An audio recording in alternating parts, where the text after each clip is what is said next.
Assalamualaikum warahmatullahi wabarakatuh. Pada kesempatan kali ini yang akan kita bahas adalah materi peluang komplement dari suatu kejadian. Jika A adalah suatu kejadian dan A pangkat C adalah komplement dari kejadian A. Jadi yang dimaksud di sini dengan komplement adalah jadi misalnya kejadiannya adalah A, kemudian di sini ada A komplement, maka A komplement ini adalah kebalikan dari kejadian A. Misalnya, kejadian A adalah sedang turun hujan. Jadi misalnya kejadian A-nya adalah sedang turun hujan, berarti kejadian A komplementnya adalah tidak turun hujan. Jadi ini A komplement ini adalah kebalikan dari A. Maka berlaku peluang A ditambah peluang A komplement sama dengan 1. Jadi peluang suatu kejadian dijumlahkan dengan peluang kebalikannya sama dengan 1. Mengapa sama dengan 1? Karena nilai tertinggi dari peluang adalah 1. Ini sudah kita bahas pada pertemuan sebelumnya. Atau bisa juga PA komplement sama dengan 1 dikurang PA. Atau bisa juga PA sama dengan 1 dikurang PA komplement.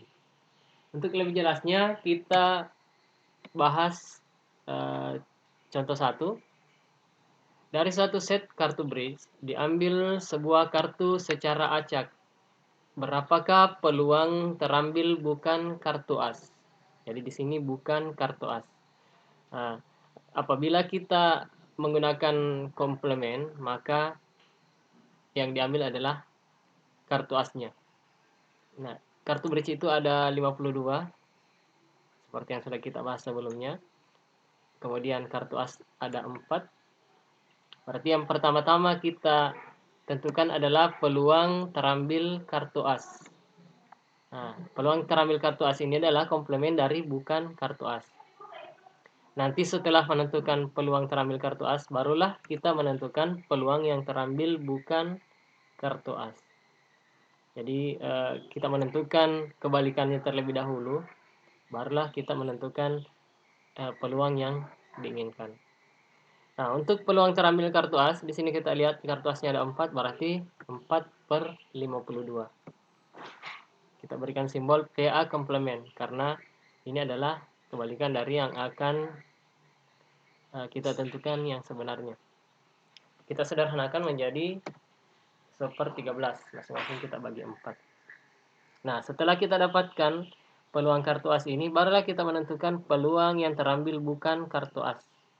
Jadi, terlebih dahulu kita menentukan peluang kebalikannya. Berarti, PA sama dengan 1 dikurang PA komplement. Sama dengan 1 dikurang 1/13 ini. Nah, supaya mudah, kita ikuti penyebutnya. Jadi sini penyebut 13, maka 1 ini kita rubah saja menjadi 13/13.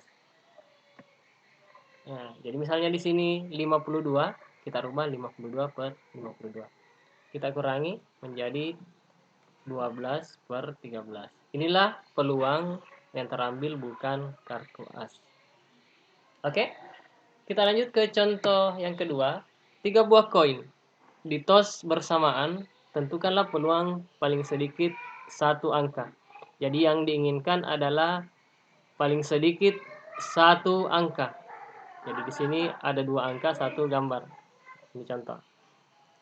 Jadi pertama-tama kita tentukan terlebih dahulu NS atau ruang sampelnya. Ruang sampel dari 3 koin. Ya, jadi seperti yang kita lihat di sini, sisi koin ada 2, yaitu angka dan gambar.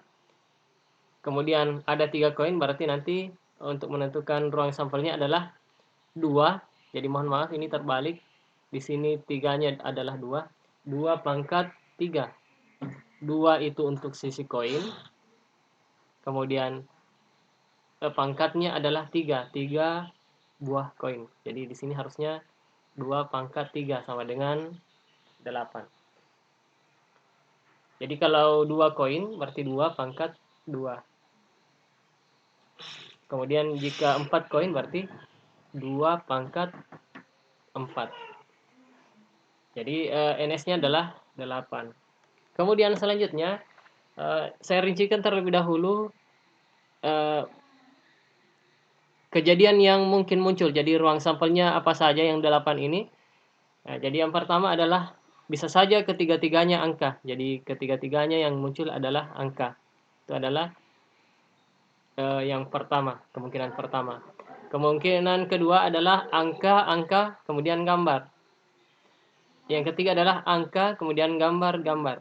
Kemudian yang keempat adalah angka, gambar angka, kemudian gambar angka-angka, gambar angka gambar, gambar-gambar angka, dan yang terakhir adalah ketiga-tiganya gambar.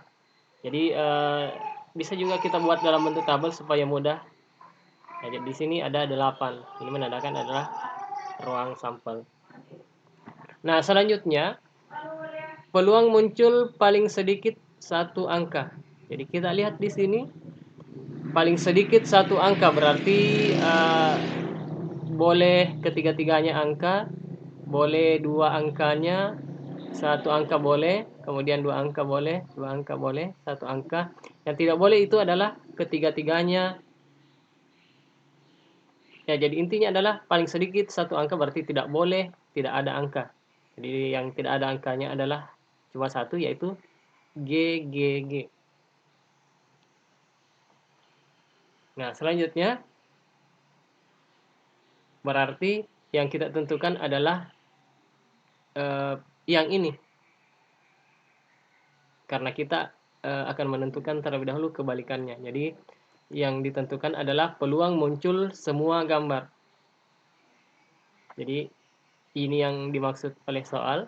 Kemudian yang kita ambil adalah kebalikannya.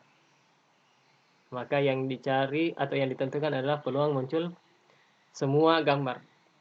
Berarti gambarnya cuma satu, dari 8 berarti 1/8. Ini PA komplemennya.